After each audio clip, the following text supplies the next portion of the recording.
How come you're awake? Can't fall asleep? You're tossing about. Of course I can't sleep.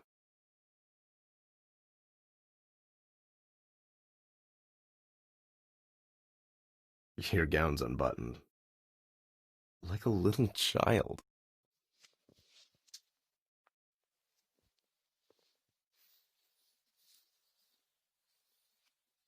Don't move.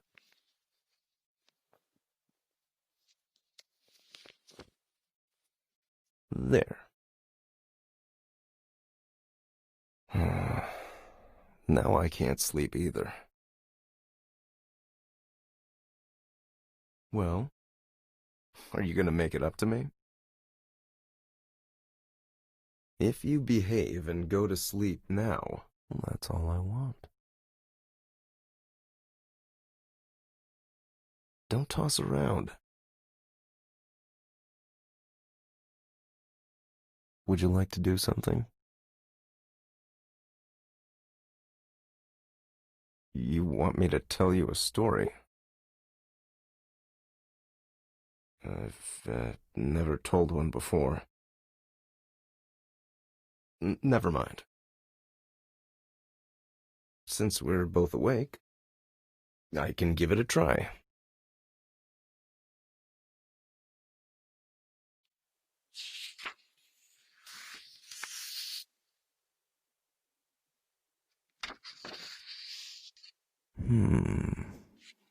What story would you like to hear?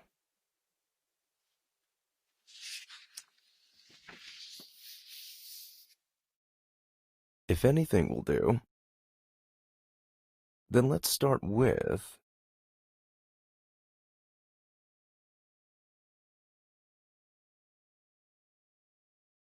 Sleeping Beauty.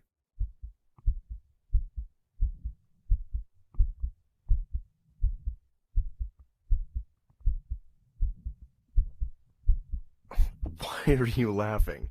Stop laughing. Lean on me. I'll begin.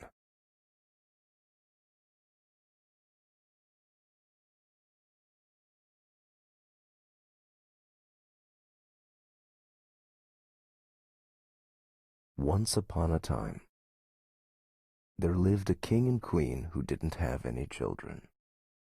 They were very sad and very distressed.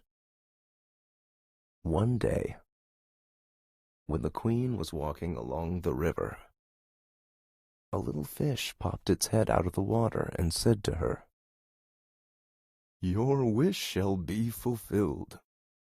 You shall give birth to a daughter soon."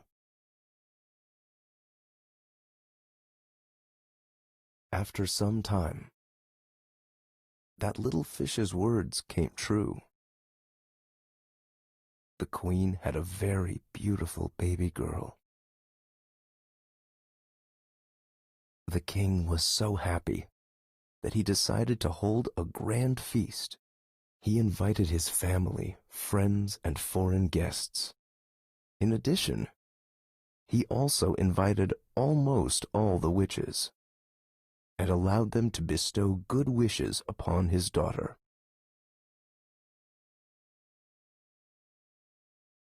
In this kingdom, there were 13 witches in total. But the king only had 12 golden plates, so he only invited 12 of the witches and left one out.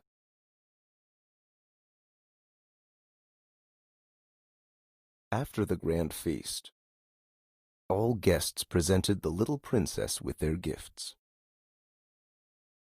One witch gave her virtue, another beauty, a third riches, and so on. They gave her everything that anyone could wish for in the world. After the 11th witch blessed the princess, the 13th witch who had not been invited, arrived. Feeling outraged about not receiving an invitation, she wanted to take revenge on the king by bestowing a wicked curse upon the princess. So, she called out in a loud voice, "When the princess is 15 years old, she shall prick herself with a spindle and fall down dead." The guests were all horrified. But just then, the 12th witch, who had not yet bestowed her wish, stepped forward and said, "The wicked curse indeed shall be fulfilled, but the princess will survive. She shall not die, but instead shall fall into a deep sleep that will last 100 years.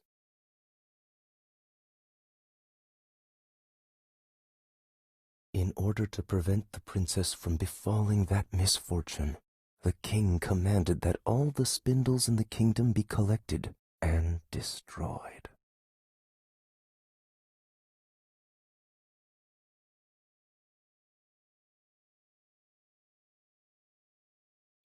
Huh? What is it? Are you uncomfortable?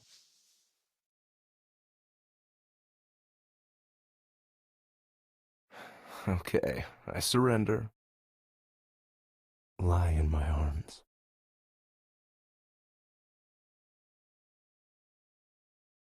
Don't toss around. If you still want to listen.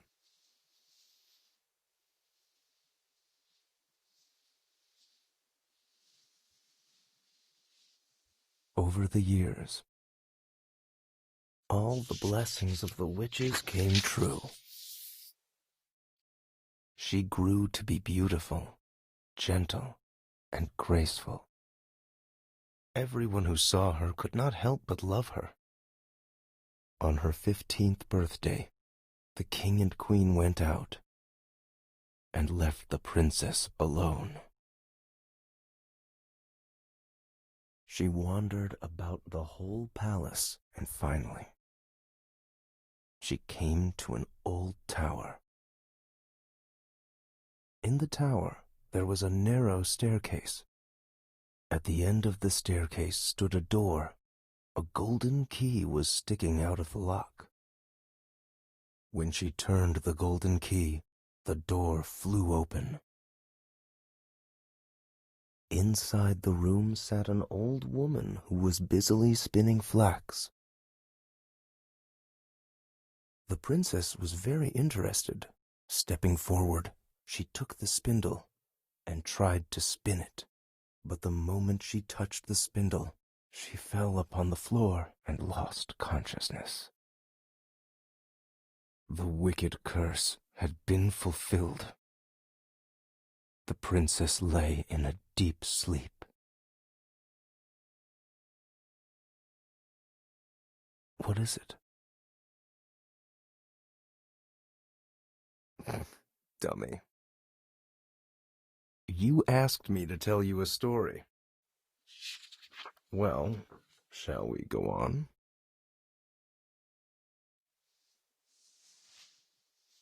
Come here.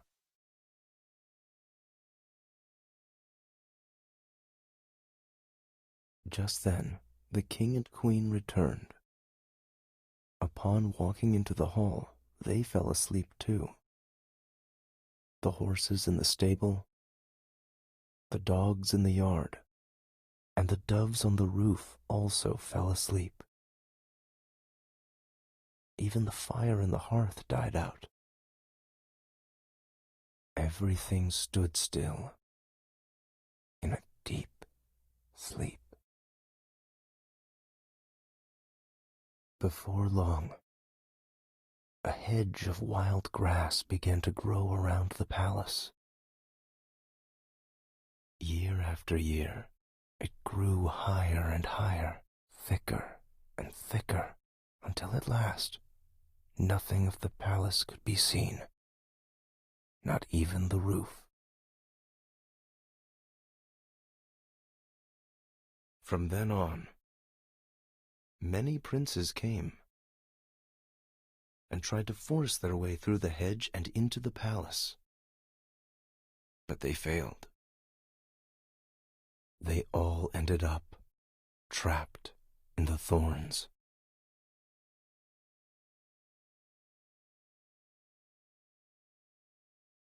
Many years had passed, until one day another prince came to the country and heard about the tale. He had heard that there was once a beautiful palace, and that in the palace lived a beautiful princess who had been trapped in a deep sleep along with everyone else in the palace. He'd also heard that many princes had come in search of the palace and tried to make their way through the hedge, but they all failed.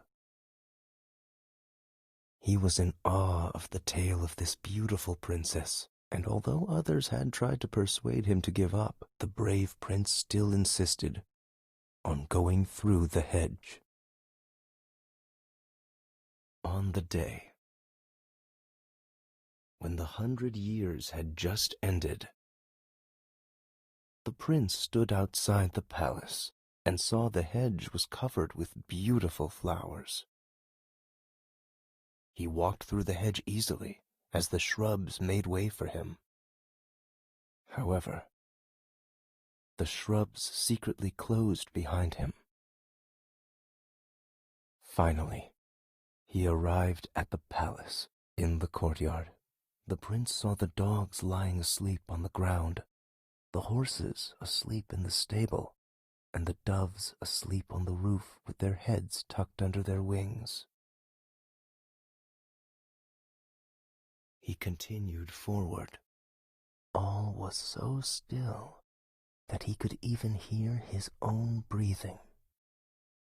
At last, he reached the ancient tower and opened the door into the little room where the princess was. She lay sound asleep, looking so beautiful that he could not take his wide eyes off of her. As he looked at her, he could not help but bend down and kiss her. The kiss woke the princess up. She opened her eyes and stared at the prince affectionately. Then the prince took her into his arms and walked out of the tower. At that moment, the king and queen woke up too. So did everyone in the palace. They looked at each other with curious eyes, as if they didn't understand what had happened. The horses stood up and began swaying. The dogs jumped joyfully. The doves raised their heads, looked around, flapped their wings, and flew to the field. Everything was back to normal.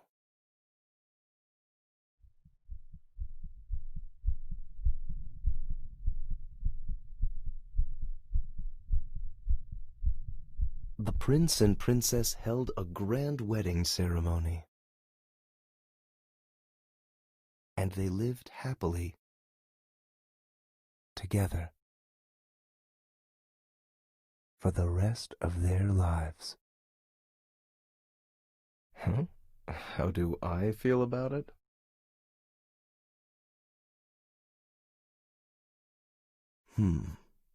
I just think 100 years is too long. If I were the prince, I would not make my beloved girl wait for 100 years. What would I do?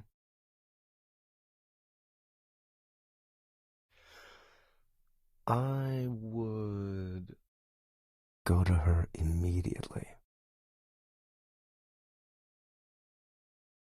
Who is she? I can't think of anybody else except some dummy.